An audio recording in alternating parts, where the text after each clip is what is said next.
సత్యసాక్షి అను మా టీవీ కార్యక్రమమునకు ప్రేమపూర్వక ఆహ్వానము.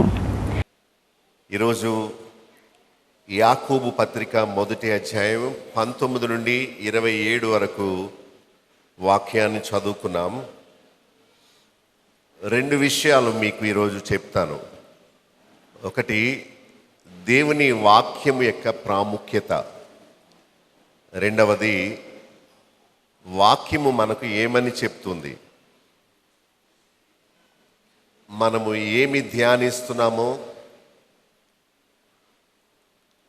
మన ధ్యానాలు ఏ పుస్తకం మీద ఉన్నాయో, ఏ అంశం గురించి మనం మాట్లాడుకుంటున్నామో అది చెప్పేవారికి వినేవారికి కూడా తెలియడం చాలా అవసరం. ఒక పాస్టర్ గారు నాతో ఏమన్నారంటే, బైబిల్లో ఒక వాక్యం ఉంది, మీరు వెళ్ళండి వాక్యం చెప్పండి, ఏం చెప్పాలో అని మీరు కలవరపడకండి, ఆ సమయంలో దేవుని ఆత్మ మీకు ఏది ఇస్తే అది చెప్పండి అనే వాక్యం పట్టుకొని, నేను సిద్ధపడను, నేను ప్రార్థన చేసుకో అక్కర్లేదు, నేను నిలబడితే ధారాళంగా దేవుడు వాక్యం అలా ఇచ్చేస్తాడంతే అని చెప్పాడు. నేను నన్ను తప్పు, నీవు వాక్యం సిద్ధపడాలి, నీకు తెలియాలి నువ్వు దేని గురించి మాట్లాడుతున్నావో, వినే విశ్వాసులకు తెలియాలి నువ్వు ఏ విషయం గురించి మాట్లాడుతున్నావో. అప్పుడే ఒక సందేశాన్ని పొంది వెళతారు. దేవుని సన్నిధిని మనం ఎప్పుడు చులకనగా తీసుకోకూడదు, కాలక్షేపంగా తీసుకోకూడదు. మధ్యాహ్నం మంచి భోజనం చేశాం, కానీ అది అరిగిపోయింది అప్పుడే. మళ్ళా శక్తి రావడం కోసం మరలా మనం ఏదో ఒకటి తింటాం. అలాగే దేవుని వాక్యాన్ని మనం క్రమంగా వింటూ ఉంటే ఆత్మీయంగా మనం బలవంతులంగా ఉంటాం. ఆత్మీయ బలం ఎందుకంటే శత్రువు మనల్ని శోధనలో పడవేయకుండా తప్పించుకోవడానికి సాతానుతో, పాపంతో, చెడు ఆశలతో పోరాడడానికి ఆత్మబలం మనకు ఎంతో అవసరం. భోజనం చేస్తే మన శరీరానికి బలం వస్తుంది, వాక్యం వింటే మన ఆత్మ బలపడతాడు. శరీర బలం పనులు చేసుకోవడానికి, లోక పోరాటానికి ఉపయోగపడుతుంది. దేవుడిచ్చే బలము, వాక్యము ద్వారా వచ్చే బలం పాపముతో, సాతానుతో, లోకముతో, చెడు ఆశలతో పోరాడి గెలవడానికి మనకు దోహదపడుతుంది. యోహాను 1:1 ఆదియందు వాక్యముండెను, వాక్యము దేవుని యొద్ద ఉండెను, వాక్యము దేవుడై ఉండెను. దేవుడే వాక్యము, వాక్యమే దేవుడు. దేవుణ్ణి ప్రేమిస్తున్నామని చెప్పుకునేవారు దేవుని వాక్యాన్ని ప్రేమించాలి, పరిశోధన చేయాలి, వాక్యాన్ని ధ్యానం చేయాలి, నెమరు వేయాలి. కీర్తన 1 దివారాత్రము దానిని ధ్యానించువాడు ధన్యుడు అని రాసి ఉంది. దివారాత్రము దాన్ని చదువువాడు ధన్యుడని లేదు. ఎందుకంటే మన పని మనం చేసుకోవద్దా? పగలు రాత్రి బైబిల్ పట్టుకొని ఉంటే ఇక మన పనులు మనం ఏం చేసుకుంటాం? దివారాత్రులు చదువువాడు ధన్యుడు కాదు, దానిని ధ్యానించువాడు ధన్యుడు. దేవుని వాక్యాన్ని పఠించి దాన్ని నెమరు వేసుకోవాలి. భక్తి జీవితానికి వాక్యము చాలా ముఖ్యం. పాటలు ముఖ్యం కాదా? పాటలు ముఖ్యమే. సాక్ష్యము ముఖ్యం కాదా? సాక్ష్యము ముఖ్యమే. ఇవన్నీ ఒక 20% ప్రభావం చూపించవచ్చు. కానీ వాక్యము దేవుడు మాట్లాడినట్లు ఆయన మాటలు వినడానికి మనం అంగీకరించాలి. We should allow God to speak to us. ఎప్పుడైతే దేవుణ్ణి మాట్లాడిస్తామో అది మనకు ఎక్కువ ప్రభావం చూపిస్తుంది. మనందరికీ మొబైల్ ఫోన్స్లో మాట్లాడడం వచ్చు. ఫోన్లో మాట్లాడినప్పుడు వినేది ఉంటుంది, మాట్లాడేది ఉంటుంది. మనం కేవలం మాట్లాడడం, అవతల వాళ్ళు చెప్పేది వింటాం. దేవుని స్వరము చాలా మిక్కిలి మెల్లనిది. ఒక విషయాన్ని చెప్తాను మీకు. పాటలు పాడినప్పుడు ఈ హాల్ అంతా రీసౌండ్ వచ్చి ప్రక్క వాళ్ళు ఏం చెప్తున్నారో వినలేనంతగా పెద్ద సౌండ్ వస్తుంది. ఈలోగా మీకు ఒక ఇంపార్టెంట్ కాల్ వచ్చింది అనుకోండి, ఫోన్. అప్పుడు మీరు ఈ స్పీకర్ ఎదురుగా కూర్చొని చెప్పు అన్నారు కదా, అది ఇంపార్టెంట్ కాల్, తప్పక అటెండ్ అవ్వాలి అనుకున్నప్పుడు మీరు ఇక్కడి నుండి వెళ్ళిపోయి దూరంగా శబ్దాలు ఏమీ లేని ప్రదేశానికి వెళ్ళి, లోన్లీ ప్లేస్కి వెళ్ళి ఇప్పుడు చెప్పు అని అడుగుతావు. దేవుడు కూడా మనతో మాట్లాడాలంటే అల్లరిగా ఉన్నప్పుడు దేవుని స్వరాన్ని మనం వినలేము. మనసంతా గలిబిలిగా ఉన్నప్పుడు ఆయన స్వరాన్ని నీవు గుర్తుపట్టలేవు. దేవుని మిక్కిలి స్వరాన్ని వినాలి అంటే నీవు కూడా ఒక క్వైట్ ప్లేస్కి వెళ్ళిపోవాలి. నేను వాక్యాన్ని ధ్యానిస్తున్నప్పుడు ఎవరితో మాట్లాడడం నాకు ఇష్టం ఉండదు. ఒకరోజు నేను నా రూమ్లో కూర్చొని వాక్యం చదువుకుంటున్నప్పుడు దేవుని మార్గాలు ఒక్కొక్కటి నాకు అర్థమయ్యి నేను మాట్లాడడం మొదలుపెట్టాను. నువ్వెక్కడున్నావు, నిన్ను చూడాలనే ఆశ ఉంది నాకు.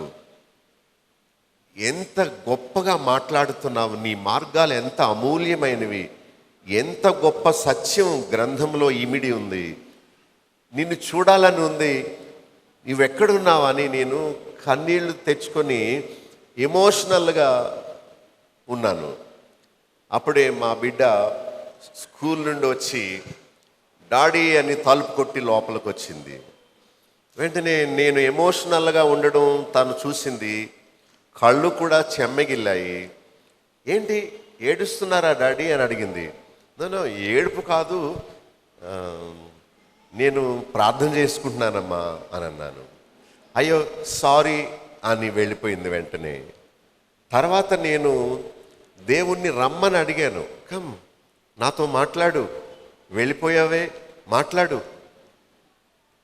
నేను అరగంట సేపు తలుపు బోల్ట్ పెట్టి దేవుణ్ణి ఎంత ప్రార్థన చేశానో, ఇందాక మాట్లాడినట్టు మళ్ళా నాతో మాట్లాడు, నీ మార్గం నాకు చెప్పు,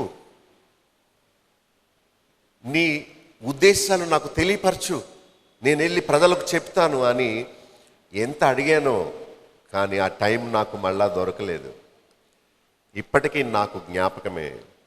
అప్పుడు అనుకున్నాను, దేవుడు మనతో మాట్లాడాలి అంటే మనం క్వైట్ ప్లేస్లో, ఏకాంత స్థలంలో ప్రార్థన చేసుకుని బైబిల్ చదువుకొని వెయిట్ చేయాలి. మనం ఫోన్ చేసినప్పుడు మనం మాట్లాడుతాం, అవతల వాళ్ళు మాట్లాడినప్పుడు మనం మౌనంగా ఉంటాం కదా. కానీ మనకు ఫోన్ చేయడం వచ్చు, కానీ దేవుడు చెప్పేదాన్ని వినడం మనకు చేత కాదు. జీవితం చాలా బిజీ అయిపోయింది కదా. దేవుడితో ప్రశాంతమైన సమయం గడపడానికి కూడా మనకు సమయం లేదు. We are preoccupied. మన మనస్సు, మన హృదయం, మన పనులు ఎక్కువ అయిపోయి దేవునితో ప్రశాంతంగా గడిపే సమయం కూడా ఈ రోజుల్లో ఎవరికి దొరకడం లేదు. నీవేదో అడిగావు, ఆయన నీతో చెప్పే వరకు ఎందుకు వేచి ఉండవు? Think about this. ఆలోచన చేయండి. దేవుణ్ణి ఏదో ప్రశ్న వేశావు, నీ ఉద్దేశం ఏంటో చెప్పు అని. ఆయన నీకు జవాబు చెప్పే వరకు నువ్వెందుకు ఉండవు? అలా వేచి ఎందుకు ఉండవు? సమూయేలు, నీ దాసుడు ఆలకించుచున్నాడు, సెలవియ్యు అని అర్ధరాత్రి పూట అలా వేచి ఉన్నట్టు మనం కూడా దేవుని స్వరం వినడానికి మనం వేచి ఉంటే తప్పక దేవుడు నీతో మాట్లాడతాడు. ఆ అనుభవం దేవునితో అన్యోన్యమైన సంబంధం కలిగిన వారికి దక్కుతుంది. కానీ హడావిడిగా మొక్కుబడి ప్రార్థన చేసే వాళ్ళకి, ఏదో 2 మాటలు అనేసి వెంటనే లేచిపోయి వెళ్ళిపోయే వాళ్ళకి ఆ విషయం దొరకదు. దావీదు భక్తుణ్ణి, నీకు తేనె కావాలా లేక నీకు వాక్యం కావాలా అంటే ఏం కోరుకున్నాడు? తేనె కంటేను, వెరీ గుడ్, మీరు చదువుతున్నారు వాక్యం, జుంటి తేనె ధారలు కంటేను నీ వాక్యము మధురమైంది. స్వీటర్ దెన్ ది హనీ అని. తేనెకు మించిన మధురమైంది ఏది ఈ లోకంలో ఉండదు. కానీ నీవు తేనె ఇస్తానంటున్నావు. ఈ మామూలు తేనె కంటే, జుంటి తేనె కంటే నీ వాక్యం నాకెంతో, నా జిహ్వకు ఎంతో మధురము అంటున్నాడు.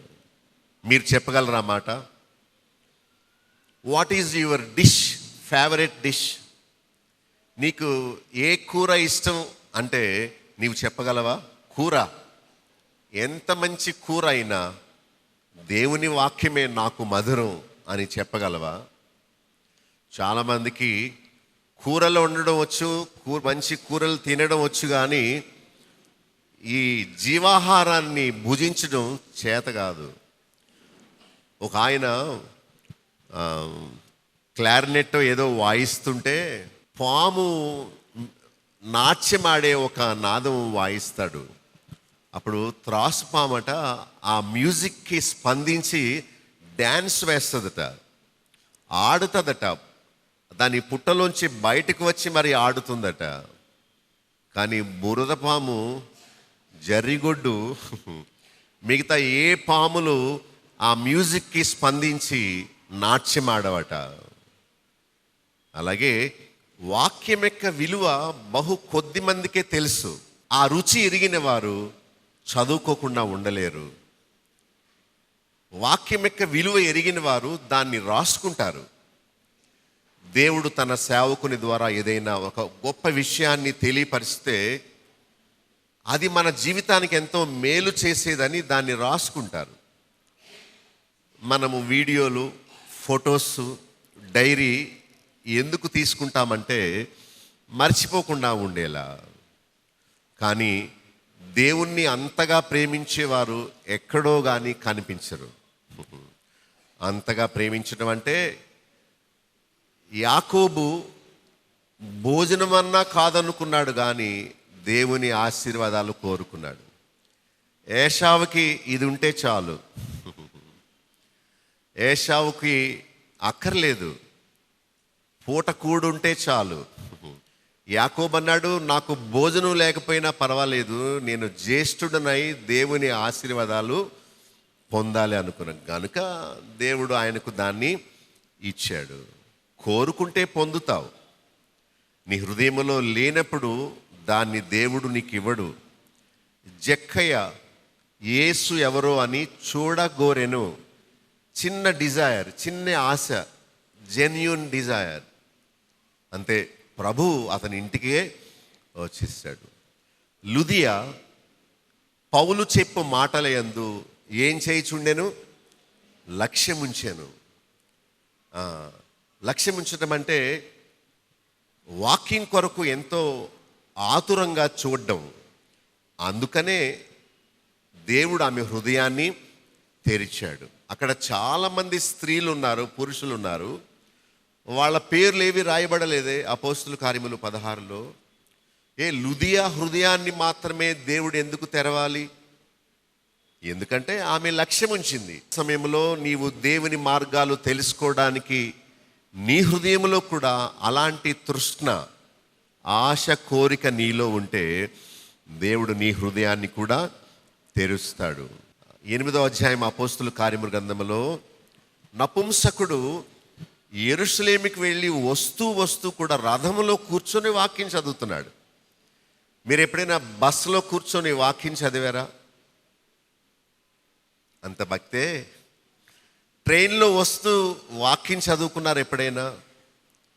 కారులో కూర్చొని వాక్యం చదువుకున్నారు ఎప్పుడైనా? మీ మొబైల్ ఫోన్ మెమరీ కార్డులో బైబిల్ రీడింగ్ పెట్టుకొని ఎప్పుడైనా ఇయర్ ఫోన్స్లో బైబిల్ విన్నారా? అంత ప్రేమ ఉంటుందా? ఏంటి బాబు వింటున్నా, ఒక ఇయర్ ఫోన్ నాకు ఇయ్యి అంటే బూత్ పాటలను సినిమా పాటలు వినిపిస్తాయి. ఆ నపుంసకుడు ప్రయాణములో కూడా చదువుతూ దీని అర్థం నాకు ఎవరైనా చెప్తే బాగుండని ఆశతో ఉన్నాడు. ఆయన ఆశను దేవుడు చూశాడు. ఫిలిప్పు భక్తుని పంపాడు. ఇద్దరు రథం మీద కూర్చున్నారు, ప్రయాణం చేస్తూ వెళుతున్నారు. దేవుని మార్గాన్ని ఫిలిప్పు భక్తుడు నపుంసకునికి వివరంగా తెలియచేశాడు. వెంటనే ఇవిగో నీళ్లు, బాప్తిస్మమిచ్చుటకు ఆటంకం ఏంటి? I'm ready. నీవు సువార్త చెప్పావు, నేను విన్నాను, బాప్తిసానికి సిద్ధం. చూసారా, కన్వర్షన్ అంటే ఇలాగే ఉంటుంది. ఈ నపుంసకుడు చాలా సంవత్సరాలు యెరూషలేములో ఉన్న మందిరానికి వెళ్ళాడు, కానీ ఎవ్వరు అతనికి రక్షణ సువార్తను చెప్పలేదు, కనుక మారలేదు. He was coming from Jerusalem temple, but he was never changed. ఎప్పుడు మారలేదు. మీ హృదయంలో కూడా ఇప్పుడు నిజమైన ఆశ కొంచెం ఉంటే చాలు. God will take care of the rest of the work. మిగిలిన పని అంతా దేవుడు చేసుకుంటాడు. దావీదు, నీకు బంగారం ఇస్తాను రా, ఈరోజు మీటింగ్ మానేసే అన్నాడు. వెంటనే దావీదు ఏమంటాడు? బంగారము కంటేను, విస్తారమైన మేలిమి బంగారము కంటేను నీ వాక్యము కోరదగినది అన్నాడు. నిజంగా మీ ముందు బంగారం పెట్టి ఈ ప్రక్కన ఒక దేవుని వాక్యం సీడీ పెట్టి నీకు ఇది కావాలా అంటే నిజం చెప్పండి, ఏం కోరుకుంటారు? Gold first, next the word of God అంటారు. బైబిల్ చెప్పేదంతా శాశ్వతమైన దాన్ని సంపాదించుకో, తాత్కాలికమైన దాన్ని కాదు. ఈలోక వెండి బంగారాలు ఐశ్వర్యాలు మనం విడిచిపెట్టి వెళ్ళిపోవాలి. అయితే దేవుని వాక్యము ఎప్పుడూ నిలిచేది. కొద్దిసేపు మనం ఈ వాక్యాన్ని ధ్యానం చేద్దాం. యాకోబు రాసిన పత్రిక 1వ అధ్యాయము 18వ వచనము. ఆయన తాను సృష్టించిన వాటిలో మనము ప్రథమ ఫలముగా ఉండునట్లు సత్యవాక్యము వలన మనలను తన సంకల్పము ప్రకారము కనెను. దేవుని వాక్యము వలన మనము తిరిగి జన్మించగలుగుతాం. ఒక బిడ్డ పుట్టాలి అంటే తండ్రి బీజము తల్లి గర్భములో పడాలి. స్త్రీ గర్భము ఒక పొలము లాంటిది. పురుషుని బీజము ఆ పొలములో వేయబడే విత్తనము లాంటిది. బిడ్డ పుట్టాలంటే భార్యాభర్తలు కలవాలి, అప్పుడు బిడ్డ పుడతాడు. అయితే ఆత్మీయంగా క్రొత్త జన్మ జరగాలి అంటే సత్యవాక్యము వలన తన సంకల్పము ప్రకారము మనలను కనెను.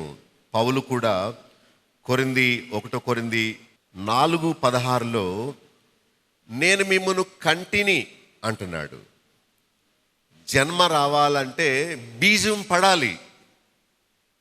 అలాగే పేతురు పత్రికలో 1వ పత్రిక 1వ అధ్యాయం 22వ వచనం, మీరు క్షయ బీజము నుండి కాక శాశ్వతమగు జీవము గల దేవుని వాక్యం మూలముగా అక్షయ బీజము నుండి పుట్టింపబడిన వారు.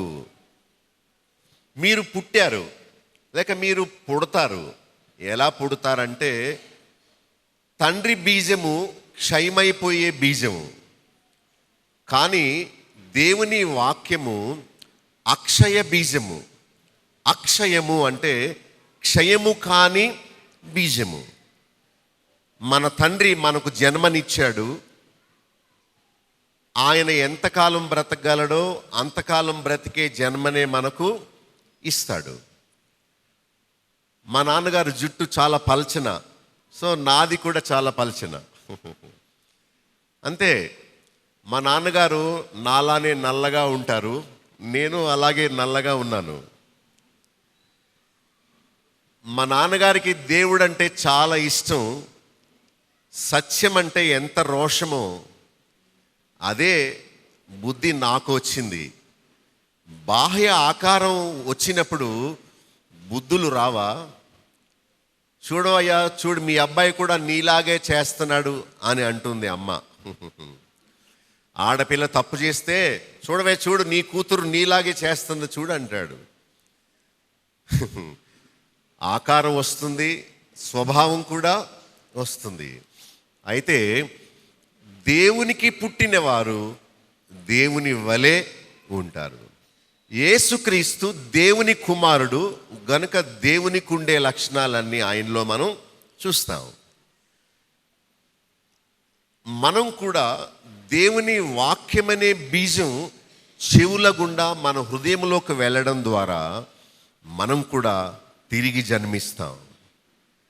క్రొత్త జన్మ అనేది ఎలా జరుగుతుందంటే, నికోదేము అంటాడు, నేను మళ్ళా తల్లి గర్భంలోకి వెళ్ళాలా, చిన్ని బాలుడుగా పుట్టాలా అని అడుగుతాడు.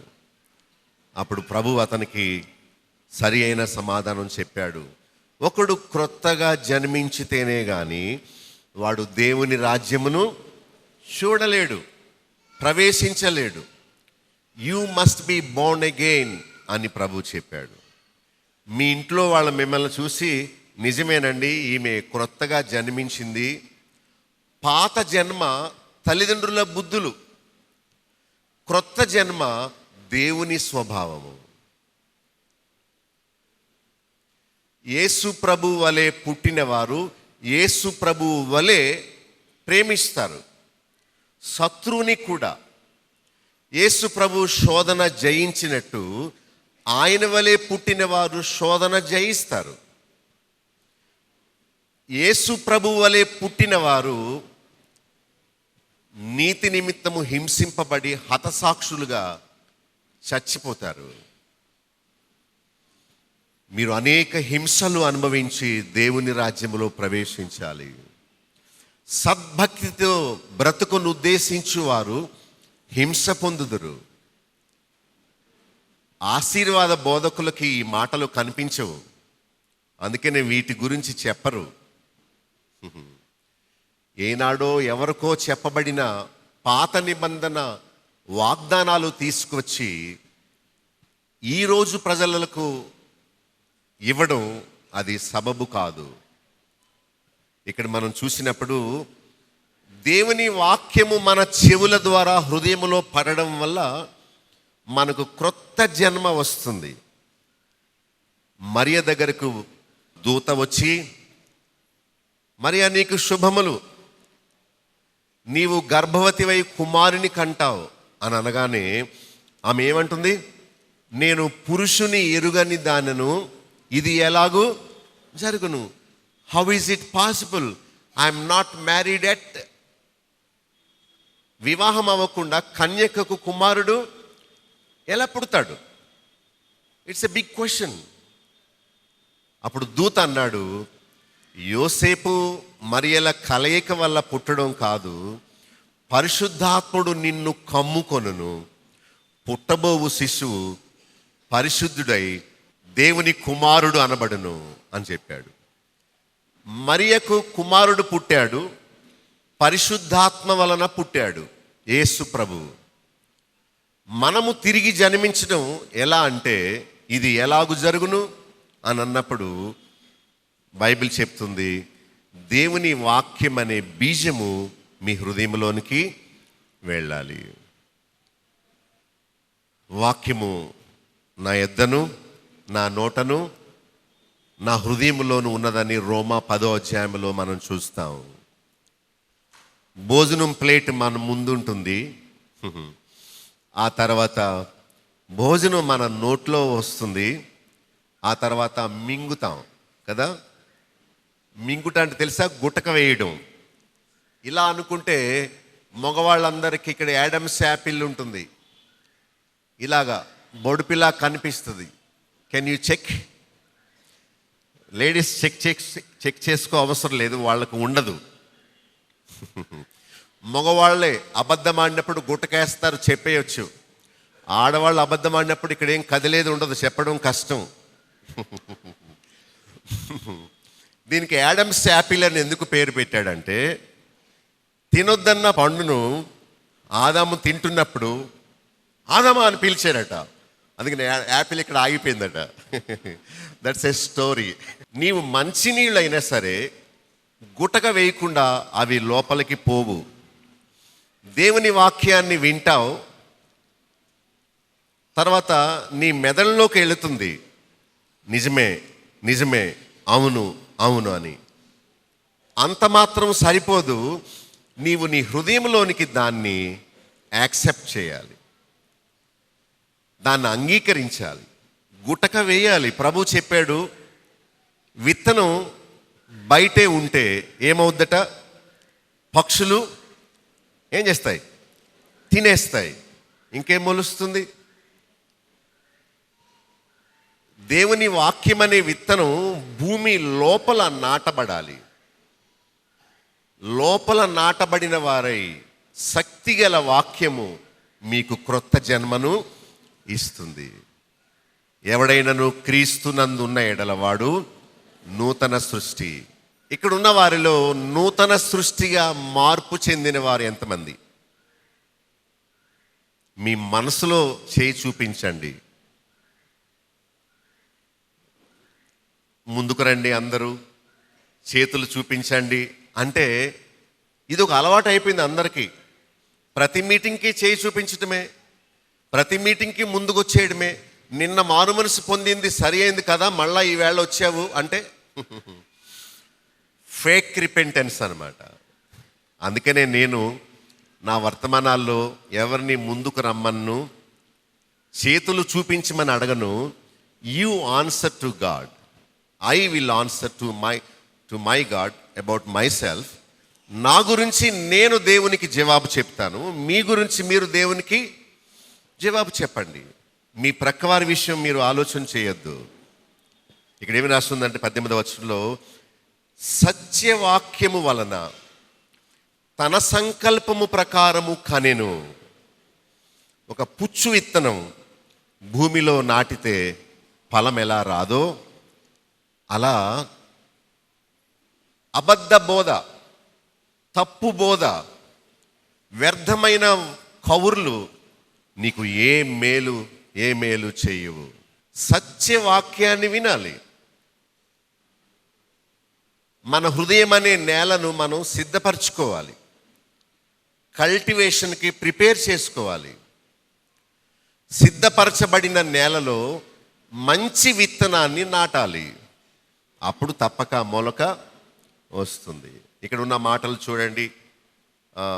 మనము ఫలాలు ఫలించినట్లు, ప్రథమ ఫలముగా ఉండునట్లు సత్యవాక్యము వలన మనలను తన సంకల్పము ప్రకారము కనెను. మన సంకల్పము కాదు, మిషన్ సంకల్పము కాదు, దేవుని సంకల్పము ప్రకారము మనము పుట్టాలి. 19వ వచనంలో, నా ప్రియ సహోదరులారా, మీరీ సంగతి ఎరుగుదురు గనుక ప్రతి మనుష్యుడు వినుటకు వేగిరపడువాడును, మాటలాడుటకు నిదానించువాడుగా ఉండాలి. మనమేమో ఉల్టా, మాటలాడుటకు వేగిరపడువాడును, వినుటకు వేగిరపడు. మీరు ఎప్పుడైనా వాక్యం కొరకు అలా ఆశగా విన్నారా? క్రొత్తగా జన్మించిన శిశువు నిర్మలమైన పాల కొరకు అపేక్షించినట్టు మీరు కూడా దేవుని వాక్యం అనే విత్తనముతో క్రొత్తగా జన్మించి వాక్యం అనే పాల కొరకు అపేక్ష చేయాలి, ఎదురు చూడాలి. 21లో, కల్మషాన్ని దుష్టత్వాన్ని మాని ఆత్మలను రక్షించుటకు శక్తిగల వాక్యమును సాత్వికముతో అంగీకరించాలి. దేవుని వాక్యము శక్తిగలది. అందుకనే 2వ తిమోతి 3:15లో, శక్తిగల లేఖనములను నీవు బాల్యము నుండి ఎరుగుదువు అంటున్నాడు. కనుక వాక్యము ఎలాంటిది? దేవుని వాక్యము ఎంత శక్తి గలదంటే అక్కడ రాస్తున్నాడు, మీ ఆత్మలను రక్షించుటకు శక్తి గలది. దేని చేయడానికి? అంటే వాక్యం వినడం దేనికోసం చెప్పాలి మీరు? ఆత్మలను. ఎవరాత్మలను? మన ఆత్మలను. అశుభ్రమైన నీళ్లు త్రాగితే అనారోగ్యం వస్తుంది, మినరల్ వాటర్ తాగితే ఆరోగ్యంగా ఉంటాం. అలాగే తప్పు బోధలు అనేవి మురికి నీళ్లతో సమానం. ఏదొకట్లే అని విన్నావా, తప్పక బ్యాక్టీరియా వెళ్ళి నీలోంచి ఎలర్జీ వస్తుంది. అయితే పైన 18లో మనం చూచాము సత్యవాక్యము అని. ఏ వాక్యము? మీకు ఆ తేడా తెలియాలి. ఏ పాస్టర్ గారు నిలబడి వాక్యం చెప్పినా ఆయన దీనిలోది మాట్లాడుతున్నాడా ఇంకేదన్నా మాట్లాడుతున్నాడా అని. సత్యమైన వాక్యం బైబిల్ గ్రంథం. ఇది మన ఆత్మలను రక్షించుటకు శక్తి గలది. సిద్ధపరచబడిన నేలలో మంచి విత్తనాన్ని వేస్తే మొక్క ఎందుకు రాదు? తప్పక వస్తుంది. ఒకవేళ ఎన్ని రోజులు చూసినా మొలక రావడం లేదు, ఫలం లేదు అంటే ఆ భూమిలో రాళ్ళు రప్పలన్నా ఉండాలి, లేకపోతే నాటిన విత్తనమైనా అది పుచ్చు విత్తనమైనా అయి ఉండాలి. కానీ ఇక్కడ ఏమి రాస్తున్నారంటే ఆత్మలను రక్షించుటకు శక్తిగల వాక్యమును ఎలా అంగీకరించాలి? శక్తిగల వాక్యాన్ని సాత్వికముతో అంగీకరించండి అని చెప్తున్నాడు. ధనవంతుడైన యవనస్తుడు ప్రభు దగ్గరికి వచ్చి నిత్య జీవనకు వారసుడునగుటకు నేను ఏం చేయాలని అడిగాడు. ప్రభు అన్నాడు, నీవు డబ్బు గలవాడు, ఆ డబ్బు పేదలకు పంచిపెట్టే, ఏమీ లేని వట్టి వాడవైపో. నీకు ఏమీ లేకపోతే తప్పకుండా నా దగ్గరికి వస్తావు. నీకు విస్తారమైన ఆస్తి ఉంది కాబట్టి నీ ఆస్తే నీ దేవుడు, అందుకని నువ్వు రావు. అతడు మిగుల ఆస్తి గలవాడు గనుక ముఖము చిన్నబుచ్చుకొని ఏం చేశాను? వెళ్ళిపోయాను. ప్రభు మాట అతనికి ఇష్టం అవ్వలేదు.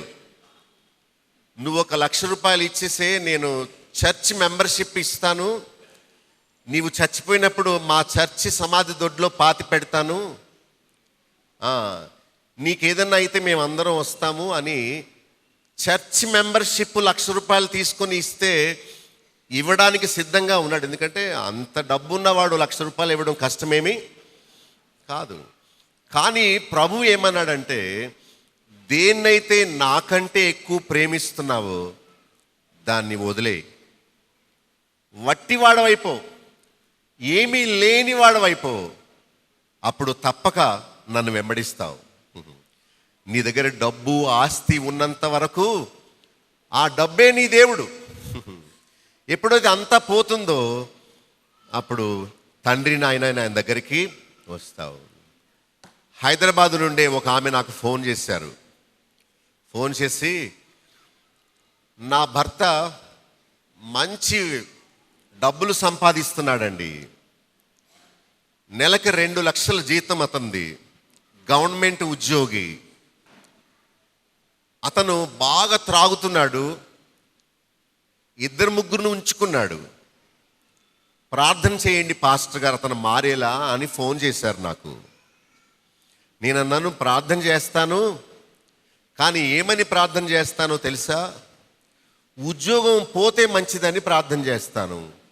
డబ్బులుంటేనే అది రాణిస్తుంది, రాగానే ఏం తెచ్చావని చూస్తుంది. ఇతని దగ్గర డబ్బులు లేవనుకో, వెళ్ళు అని పంపేస్తుంది. ఇతని దగ్గర పైసలు లేకుంటే బ్రాందీ కొట్టోడు కూడా దగ్గరికి రానివ్వడు. ఇతను వ్యభిచారం అనే పాపం మానేయాలంటే, త్రాగుడనే పాపం మానేయాలంటే ఉద్యోగం పోవాలి. ఏమా అలా అని ప్రార్థన చేయమంటావా అని అడిగాను. ఆమె ఏమందో తెలుసా? కరెక్ట్ ఐడియా అండి ఇది. నా భర్త నాకు బంగారు నగలు ఏమి కొనక్కర్లేదు, ఎలాగోకలాగా మేము పోషింపబడతాం. ఆ వేశ్యల నుండి అతను విడుదల పొందడమే నాకు కావాలి. నాకు డబ్బు వద్దండి బాబోయ్, నాకు నా భర్త కావాలి అంది. అప్పుడు ఏమని ప్రార్థన చేశారంటే, ప్రభువా, నేను ఈ సహోదరి కలిసి నీ పాదాల ముందు మోకరిస్తున్నాం. అతనికి డబ్బు ఎక్కువయ్యి పాపం ఎక్కువైపోయింది. కనీసం మోకరించడు, ప్రార్థన చేసుకోడు. అతని డబ్బు అతన్ని నీకు దూరం చేసింది. ఇదిగో, నీవు 4 దెబ్బలు కొట్టైనా నీ భక్తిలోకి తెచ్చుకో. ఆమె నన్ను గట్టిగా చెప్పింది. ఆ భర్తకు తెలిస్తే ఆమెను కొడతాడులేండి, ఇప్పటికే సరిగా చూడడం లేదు. కానీ దేవుడు న్యాయవంతుడు. తర్వాత ఏమైందో నన్ను అడగండి, నాకు తెలీదు. దేవుడు ఒక వ్యక్తిని రక్షించదలిచాడంటే దెబ్బ కొట్టి పండబెట్టి అప్పుడు రక్షిస్తాడు. మేళ్ళు పొందినంతకాలం మారకపోతే దెబ్బలే అతన్ని రక్షించడానికి ఒక ఆయుధం. అదే ఆయుధం. దేవుని మార్గాలు నీకు నాకు ఏం తెలుసు? మన తలంపుల కంటే ఆయన తలంపులు ఆకాశం కంటే ఎత్తుగా ఉన్నాయి. సాత్వికము నీలో రావాలంటే నీకు రోగం రావాల్సిందే. ఈయనెవరండి కొత్త బోధకుడు, ఇలా బోధ చేస్తున్నాడు అనుకున్నారా? దేవుని మార్గాలు నాకు చాలా చక్కగా అర్థమయ్యాయి. ఒక అతనికి షుగర్ జబ్బు వచ్చిందట. వాళ్ళ భార్య అంటుంది, ఈ షుగర్ జబ్బు రావడం మంచిదైందని. ఇంతకుముందు ఆంబోతులాగా ఊరందరి మీద పడిపోయేవాడు, ఇప్పుడు ఆ స్తోమత అతనికి లేదు. చాలా సంతోషం అయ్యగారు, దేవుడు గొప్పవాడు. God is just. దేవుడు న్యాయవంతుడు. నిన్ను దేవుడు తన ఏర్పాటులోకి తెచ్చుకోవాలంటే నీకు మేలు చేస్తాడు, నిన్ను బ్రతిమలాడుతాడు. నువ్వు మారకపోతే, నీవు ఆయన ఏర్పాటులో ఉంటే, నీ భార్య నీ భర్త నీ కోసం ప్రార్థన చేస్తుంటే పండబెట్టైనా నిన్ను మారుస్తాడు. లాజరుకి కుష్ఠరోగం తగ్గలేదు, అలాగే చనిపోయాడు. కానీ నెమ్మది పొందే స్థలానికి వెళ్ళాడు. ధనవంతుడు విలాసవంతమైన జీవితం జీవిస్తున్నాడు. దేవుని గురించి వినడానికి కానీ మాట్లాడడానికి అతనికి టైం లేకుండే చచ్చిపోయాడు. వేదన పొందే స్థలానికి వెళ్ళాడు. చూచారా? ఆలోచన చేయండి ప్లీజ్. శక్తిగల దేవుని వాక్యమును సాత్వికముతో అంగీకరించండి. యేసు ప్రభువుకి నీ హృదయంలో అధికారం ఇవ్వడానికి నీకు సాత్వికము ఎంతో అవసరం. నీవు పోజ్ పెట్టొచ్చు, సాత్వికుడుగా ఉన్నట్టు చర్చిలో పోజ్ పెట్టొచ్చు, కానీ నీవు హృదయంలో ఎంతో అహంకారంగా ఉండొచ్చు. అహంకారం అంటే ఏంటంటే, దేవుడు తన వాక్యాన్ని తన దాసుని ద్వారా తెలియపరుస్తున్నప్పుడు అంగీకరించకపోవడమే దుర్మార్గత. దుష్టులు అంటే ఎవరంటే, ఎన్నిసార్లు చెప్పినా మారనివారు. ప్రభు అన్నాడు, నేను సాత్వికుడను, దీన మనసు గలవాడను, నా యొద్ద నేర్చుకోండి. Learn from me, learn from my life.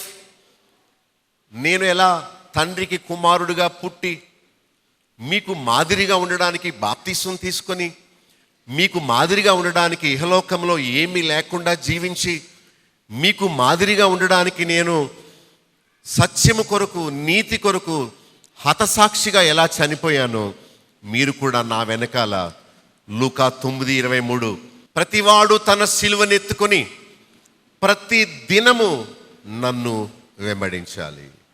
అది భక్తి. యేసు ప్రభుని మేళ్ల కొరకు, ఉపకారాల కొరకు, నీ స్వలబ్ధి కోసం వాడుకునేది భక్తి కాదు. Here am I, use me. ఇక్కడున్నాను, నన్ను నీ కోసం, నీ మహిమార్థమై వాడుకో అని సమర్పించుకునేదే కానీ దేవుణ్ణి మన కోసం వాడుకునేది భక్తి కాదు. కనుక సాత్వికముతో అంగీకరించాలి. జక్కయ్య అంగీకరించాడు, నపుంసకుడు అంగీకరించాడు.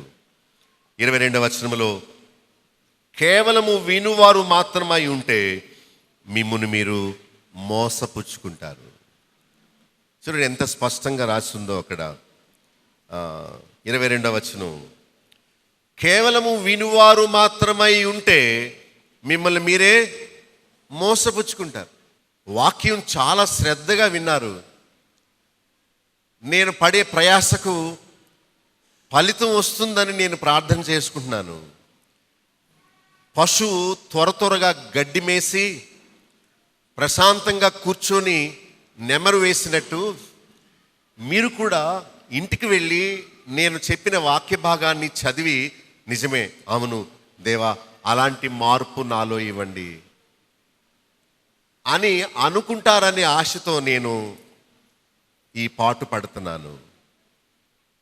మీరు బైబిల్లో మీ భాగాన్ని చూడండి. నిజమే కదా, దేవుడు మనతో మాట్లాడుతున్నాడు కదా అనుకోండి. మనల్ని మనం మోసపుచ్చుకోవడం అంటే ఏంటంటే విని కేవలము వినువారు మాత్రముగా ఉండడమే. కొంతమంది చాలా మంచిగా వింటారు, చాలా మంచిగా రాసుకుంటారు, చాలా మంచిగా కంఠస్థం చేస్తారు కూడా, కానీ అలా ప్రవర్తించరు. తండ్రి చిత్త ప్రకారము చేయువాడు పరలోకములో ప్రవేశిస్తాడు కానీ ప్రభువా ప్రభువా అని పిలుచువాడు కాదు. మనందరికీ ఈ వాక్యాలు తెలుసు. విని విని ఏమైంది? రికార్డ్ అరిగిపోయింది. కానీ మనం మారలేదు ఇంకాను. చూచారా? మిమ్మల్ని మీరు మోసపుచ్చుకోవడం అంటే ఏంటంటే విన్నారు కానీ ఆ ప్రకారము చేయలేదు. 23వ వచనంలో వాక్య ప్రకారము ప్రవర్తించువారుగా ఉండాలి. వాక్యము వినిన ప్రతిసారి అద్దములో మన ముఖమును మనం చూసుకున్నట్టే. అక్కడ ఏం రాస్తున్నాడంటే అద్దము మన సహజ 23లో సహజ ముఖమును చూపిస్తుంది. అద్దం ఎప్పుడు అబద్ధం ఆడదు. మనం ఎలా ఉన్నామో అలాగే చూపిస్తుంది. ఒక ఆమె పాస్పోర్ట్ తీయించుకోవడానికని ఫోటో స్టూడియోకి వెళ్ళిందట. 1 గంటలో రమ్మన్నాడు వెనక్కి. గంటలో వెళ్ళింది. ఇదిగో అమ్మా నీ ఫోటో తీసుకో అన్నాడు. ఇంత దరిద్రంగా తీసేవే అంది. ముఖం ఎలాగుంటే అలాగే వస్తుంది అన్నాడు అతను.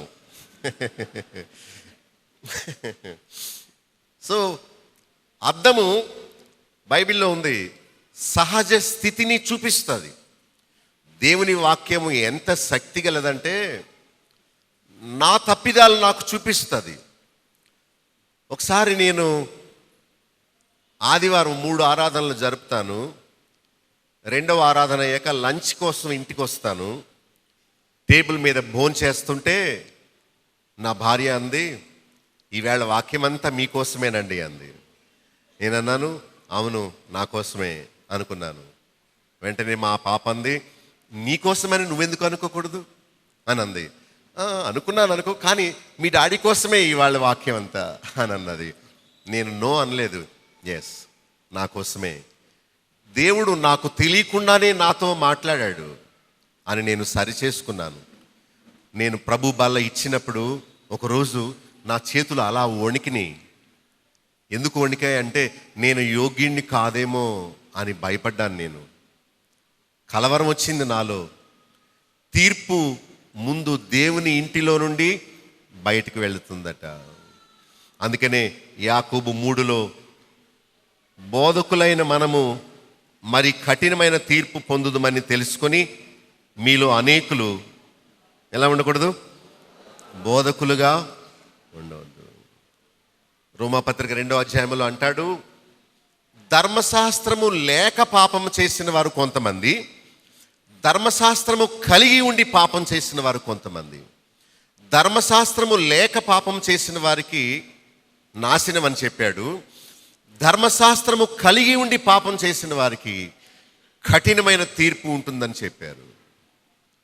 మీరు వచ్చేసారు, మీరు వినేశారు, మీరు తప్పించుకోలేరు. దేవుని మార్గం మీరు తెలుసుకున్నారు. దేవుడు మీకు తన మార్గమంతా స్పష్టంగా వినిపించాడు. అయినా మీరు స్టబర్న్గా ఉంటే, మూర్ఖులుగా ఉంటే, దుష్టులుగా ఉంటే మిమ్మల్ని మీరే మోసపుచ్చుకుంటారు. వాక్యము వినిన ప్రతిసారి మనము అద్దములో మన సహజ ముఖాన్ని చూసుకున్నట్టే. 24వ వచనములో తన్ను తాను చూచుకోవాలి. ఒకవేళ వెంటనే సరి చేసుకోకపోతే అవతలకు వెళ్ళి తాను ఎట్టివాడో మర్చిపోతాడు. అద్దం చూసినప్పుడే మన ముఖం మీద ఉన్న మురికిని వెంటనే శుభ్రం చేసుకుంటాం. అవతలకు వెళ్ళిపోయాక మనకు మురికి ఎక్కడుందో తెలియదు కదా. కనుక ఇదే సర్వీసింగ్ పాయింట్, ఇదే అప్పటికప్పుడు సరి చేసుకునే స్థలము. మనకు శక్తి లేదు కానీ దేవుణ్ణి అడగాలి. Lord help me to live a holy life. పరిశుద్ధముగా జీవించుటకు నీవు నాకు సహాయం చేయి అని అడగాలి. ఇక్కడే మలినాన్ని మనం శుభ్రం చేసుకోవాలి. 25వ వచనంలో విని మరుచువాడుగా ఉండక తేరి చూచి నిలకడగా ఉండి క్రియను చేయాలి. క్రియలు లేని విశ్వాసం మృతము. నీవు విని వాక్యాన్ని అంగీకరించినట్లు క్రియ చేయి. ఒక అమ్మాయి ఫోన్లో ఒక బ్యాడ్ నెంబరు ఫీడ్ అయి ఉంది. ఏదో సీక్రెట్ కోడ్లో బాయ్ ఫ్రెండ్ నెంబర్ ఫీడ్ చేసింది. ఆ రోజు వాక్యంలో పాస్టర్ గారు చెప్పారు, దేవుడు చెప్తున్నాడు, దేవుడు నీ కోసం బెస్ట్ దాచి ఉంచాడు. ఆయన దాచి ఉంచిన మేలు ఎంతో. దేవుడు హీ ఆల్వేస్ గివ్స్ బెస్ట్. చూడండి 1:17లో శ్రేష్టమైనది, సంపూర్ణమైనది, పరసంబంధమైనది జ్యోతిర్మయుడగు తండ్రి యొద్ద నుండి వచ్చును. చెత్తది నీవు ఎంచుకుంటావు, బెస్ట్ ఎవరిస్తారు? తొందరపడకమ్మా, నీకోసం మంచి వరుణ్ణి దాచాను, ఇస్తాను సమయం వచ్చినప్పుడు. నేను ఇచ్చే వరకు ఆకుండా నీవే సెలెక్ట్ చేసుకుంటే నీవు సెలెక్ట్ చేసుకున్నది చెత్త. నీవు బాహ్య రూపాన్ని చూస్తున్నావు, ఆ మోసగాడి మాటలు వింటున్నావు, కానీ వాడి వెనకన్న యుక్తి ఏంటో నీవు తెలుసుకోలేకపోతున్నావు. ఈరోజు విడిచిపెడతావా? నీ ఫోన్ లిస్ట్లో ఉన్న నెంబర్స్లో అతగాడి నెంబరు డిలీట్ చేస్తావా? ఫర్ ఎవర్ అంటే తాను చూసుకుంది, దీన్నా డిలీట్ చేయడమా? అమ్మో, నా వల్ల కాదు. He's my small God. అతనే నా బంగారం, దేవుడు కాదు. అబ్రహాము నీవే నా కోట, నీవే నా దుర్గము, నీవే నా సమస్తం అంటుంటే ఈవిడేమంటుంది? ఆ బాయ్ ఫ్రెండ్ని గర్ల్ ఫ్రెండ్ పెట్టుకుని నీవే నా బంగారం అంటుంది. ఈ మధ్య కాలంలో ఒక ఇన్సిడెంట్ నేను త్వరగా 1 నిమిషంలో చెప్పడానికి ప్రయత్నం చేస్తాను. దేవుడు అంటే అమ్మాయికి చాలా ఇష్టం. ఎంత ప్రేమ అంటో, వాక్యం అంటే, పాటలంటే, సన్నిధి అంటే ఎంత ఇష్టమో. చచ్చిపోయేది దేవుడు అంటే నా ప్రభు అని అనుకునేది. పెళ్లి చూపులైని ఆ పెళ్లి చూపుల్లోనే ప్రేమించేసిందట వరుణ్ణి. వాక్యంలో చెప్తున్నాను, దేవుడు రోషము గలవాడు, ఆయన కంటే ఎవరిని ఎక్కువ ప్రేమించిన ఆయన తీసేసుకుంటాడని చెప్పాను. అప్పటి వరకు దేవుణ్ణి ప్రేమించిన ఈమె ఆ రోజు నుండి చేసుకోబోయే భర్తను ప్రేమించడం మొదలుపెట్టింది. ఇక లవర్స్ ప్యాకేజ్ అట, ఏదో దొంగ ప్యాకేజ్, ఏదో ఎంతసేపు మాట్లాడినా అవ్వదట, ఫ్రీ అట. దాన్ని వేసుకొని రోజు దొంగచాటుగా మాట్లాడుతుంది. దేవుడు ఎన్నోసార్లు వార్నింగ్ బెల్స్ ఇచ్చాడు, అల్లారం మోగించాడు, తన సేవకుని ద్వారా చెప్పించాడు, అయినా వినలేదు. ఒకరోజు ఫోన్ వచ్చింది, సారీ బంగారం, మా పేరెంట్స్ నీకంటే ఉన్నతమైన సంబంధం చూశారు, ఫిక్స్ చేశారు. ఐఎమ్ సారీ, ఇంకెప్పుడు మాట్లాడుకు నాతో, నన్ను మర్చిపోవు. ఆగు అంటుంది. ఏంటి ఆగేది? ఫోన్ కట్ చేశాడు, ఆ నెంబర్ తీసేశాడు. ఇప్పుడు అడుగుతుంది, వై ఎందుకు తీసేసుకున్నావు? దేవుడు చెప్పాడు, నీకు వార్నింగ్ బెల్స్ ఇచ్చాను, నన్ను ప్రేమించు, అతన్ని కాదు. నన్ను అడిగితే నేను ఇస్తాను, అతన్ని అడగొద్దు అని అన్నాను, నువ్వు వినలేదు. నా స్థానంలోనికి అతన్ని తెచ్చావు, అతన్ని పోగొట్టుకున్నావు. ఇప్పుడు అంటుంది నేను చచ్చిపోతాను అతను లేకపోతే అని.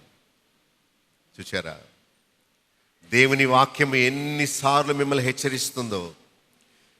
మిమ్మల్ని మీరు మోసం చేసుకోవడం అంటే విని విడిచిపెట్టడమే. తేరి చూచి 25లో నిలకడగా ఉండి క్రియను చేయాలి.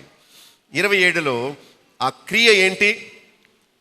పవిత్రమును నిష్కళంకమైన భక్తి ఏదనగా దిక్కులేని పిల్లలను, విధవరాండ్రను వారి ఇబ్బందులో పరామర్శించుటయు, ఇహలోక మాలిన్యము తనకు అంటకుండా తన్ను తాను కాపాడుకొనుటయు.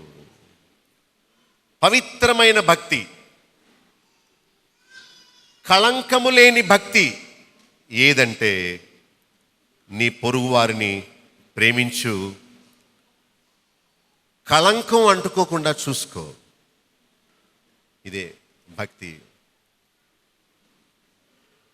దేవుని ప్రేమ నిజంగా నీలో ఉంటే నీవు పేదలను, ఒంటరి వారిని ప్రేమిస్తావు, సహాయం చేస్తావు. నీ దగ్గర డబ్బులు లేకపోతే కనీసం వారి ఇబ్బందుల్లో వారిని పరామర్శిస్తావు, స్వార్థాన్ని విడిచిపెడతావు. రెండవ పవిత్రమైన భక్తి ఏంటంటే లోకములోని కళంకం నీకు అంటుకోకుండా నిన్ను నీవు కాపాడుకుంటావు. ఆ గేదె అప్పుడే బురదలో దొర్లి బయటకు వచ్చింది.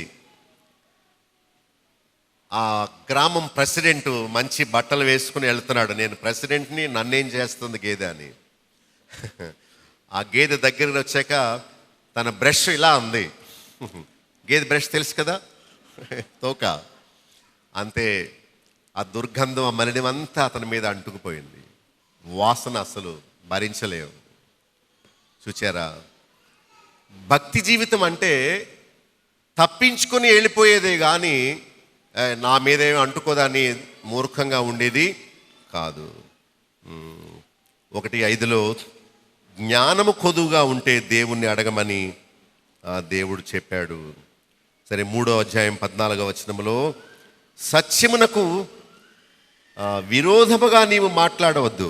15వ వచనములో భూ సంబంధమైన, ప్రకృతి సంబంధమైన దయ్యముల బోధ వంటిది కాక 17వ వచనంలో పైనుండి వచ్చు జ్ఞానము సంపాదించుకో.